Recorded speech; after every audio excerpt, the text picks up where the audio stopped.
All right, so past couple days we've been talking about the dangers of Everest, and we've kind of talked about why it's so dangerous, but I don't think we've actually seen why it's so dangerous. So it's close to about 300 people that have died on the mountain. This chart shows you the leading causes of death on the mountain. The top two leading causes are falls and avalanches. I want to say it was 2 years ago. There was 11 people that died in an avalanche on the mountain.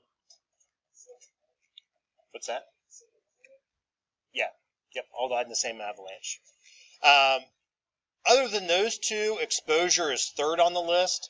Exposure pretty much means they died because they were exposed to the elements. So because of the cold temperatures, the high winds, the combination of those things, like frostbite would fall into that category. Fourth is unknown. It means that, well, actually fourth and fifth are unknown or disappeared. What that means is that no one knows for sure what happened to that person. It may have been a thing where there was a snowstorm and the person was hooked on the line with everybody else. They couldn't see the person in front of them. They either get to the summit or they get up to the next camp. And when they get there, the person that was in front of them or the person that was behind them is just gone. They're no longer on the line. They don't know what happened to them. The other kind of things that are on that list, you have heart attacks, falls into crevasses, which I'll show you a crevasse here in a second, altitude sickness, exhaustion, cerebral edema, which is brain swelling. So there's a lot of different reasons why people die on the mountain. So it is extremely dangerous. But I think now, with the different trainings and things that people do, I think there's a 60% success rate. I think roughly 60% of the people that attempt it get to the top. Yes. To answer that, Robbie, most people that do it today have been training to climb the mountain for 2-3 years minimum to get their bodies prepared, ready, used to the altitudes, that kind of stuff. So for someone just to pack up their gear and head to the mountain and successfully make it to the top, just isn't going to happen. Be very, very rare if it did.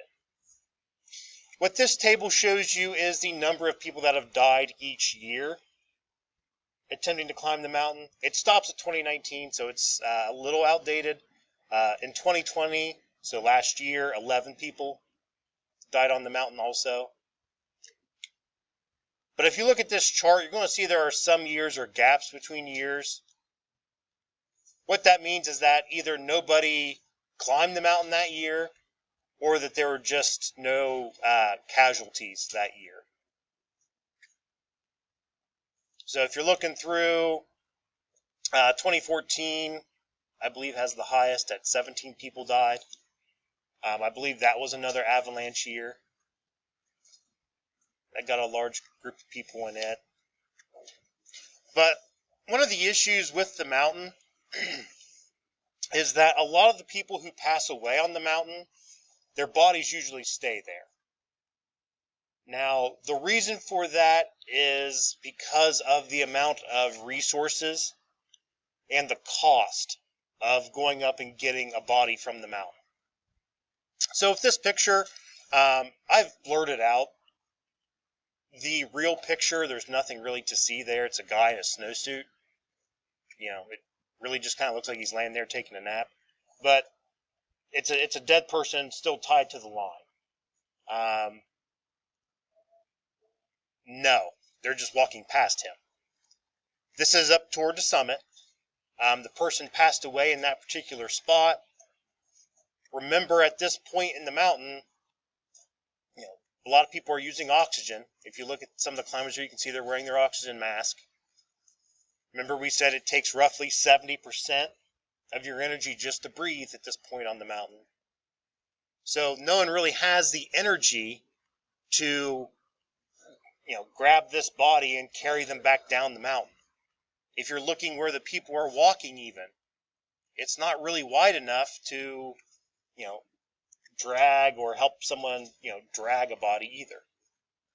So you got to think that this person with all their gear is probably close to 200 pounds, maybe a little bit more than that. If you're using 70% of your oxygen or your energy just to breathe, carrying a 200-pound person down the mountain is just not an option. Now, I will tell you, there is now a company that will go up the mountain and bring back the remains. If your family wants to bring your body back, from what I understand, it takes roughly 12 people. If you remember, we talked about the cost. Okay, that's 12 people that you have to buy permits to get on the mountain.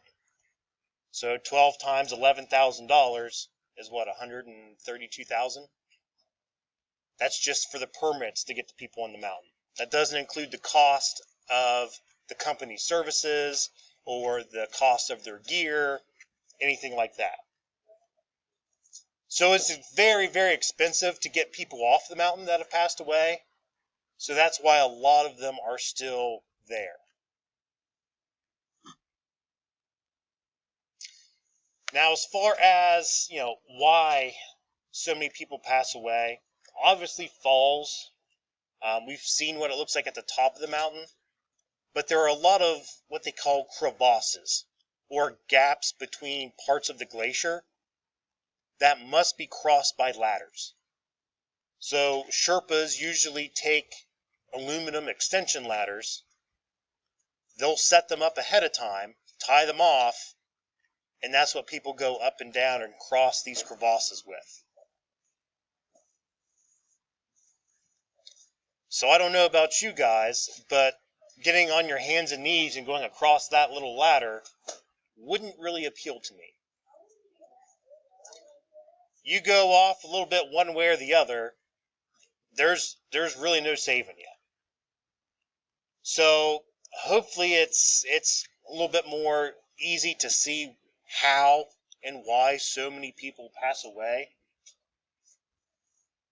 climbing this mountain. Would I do it? No. Not worth it to me. Yeah, not doing it. So another thing, if you remember the video with Jordan Romano that we just saw, remember they got caught up in that avalanche and he cut his dad's leg with his spikes on his boot. Most of the boots that people wear have those metal spikes on them to help get through the ice and snow.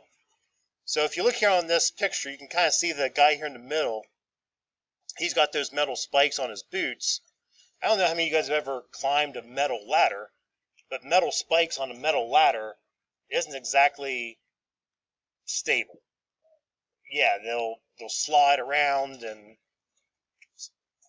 scrape, and it's not exactly something I would want to climb a ladder wearing. But that's really the only option that you have getting across these crevasses. So remember, not only do you have to get up these ladders and across these ladders, you've got to get down them on your way back.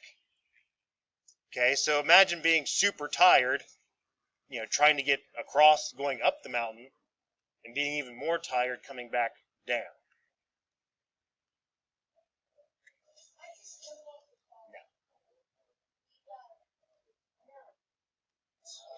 Okay, so we got two other things for geography to get through. So on Monday when we started, we mentioned that this part of the world is pretty diverse as far as the terrain. There are parts of it that are like a desert. There are sections of it that are grassland. We just saw, a lot of it is very mountainous. Some of it is even jungle-like. So the physical geography of India and the lands around it, very diverse. But there are two things here that we haven't talked about before that we need to cover. The first is the term archipelago. Several of the countries around India and close to India are made up of archipelagos. Archipelago is simply a fun, fancy word that means a group of islands.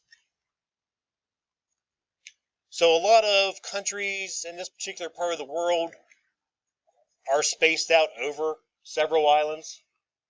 The example we gave you here was Indonesia, and I'll show you a map of it here in a second. But it's made up of roughly 17,000 different islands that make up that country.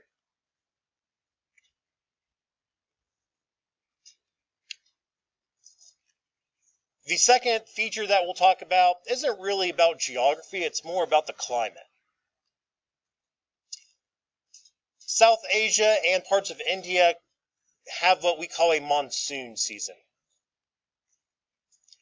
A monsoon is where it's a storm pattern that brings a lot of rain to this part of the world.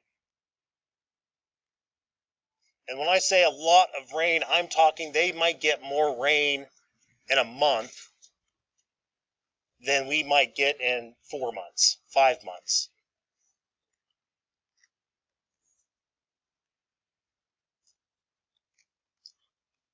So let's first look at Indonesia. That's that country I mentioned that was made up of that 17,000 different islands. So obviously in this picture, you can't see all 17,000 islands just because they're all very small. But it is made up of several different islands. With the monsoon, this graphic illustrates the weather pattern that causes it. So the best way that I can describe this, think about if I had a Ziploc bag full of water on your desk and we laid it flat. I'll use it to describe this picture down here. If I take my hand and I place it right in the center of that Ziploc bag until the sides touch, where's all the water going to go in that bag? It's going to go out to the sides, right? It's going to go to the edges of the bag. So where my hand is, that's that high pressure area. When you have high pressure, that's usually when you have nice weather, because that high pressure is pushing all the clouds and the storms and things away from an area.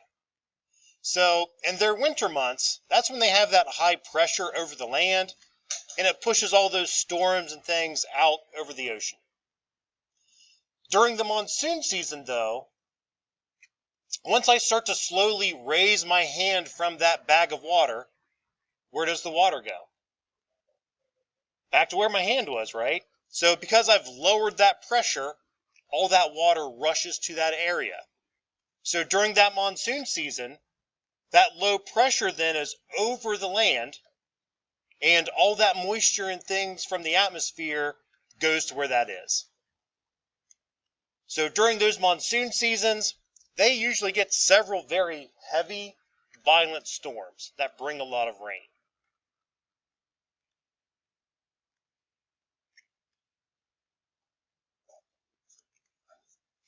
Now, obviously, with that rain comes flooding. So here in this picture, if you look closely, they've got a rope tied across the street here to help people cross. But something I kind of want you to notice in this picture, yes, the street's flooded. There's a lot of water there. Yeah, it's up to their knees, up to some people's waist in areas. But does it look like anyone's in a huge major panic here? Not really. If you look at the people here on the sidewalk, a lot of them have their umbrellas, just kind of waiting their turn to cross. I mean, this guy is just kind of standing here watching. This guy is here. It looks like he's on a cell phone. But, obviously, this is something that they are prepared for each year. They know the monsoon's going to bring a lot of rain. They know it's going to flood. Best thing I can compare it to is our winters. Okay, we know from December to roughly March 1st, we're going to get decent snow. Okay, we know that we need to dress different. We know that we have to get salt and have snow plows out. We plan for that being a snowy part of our year. They plan for this being a flood season for them almost.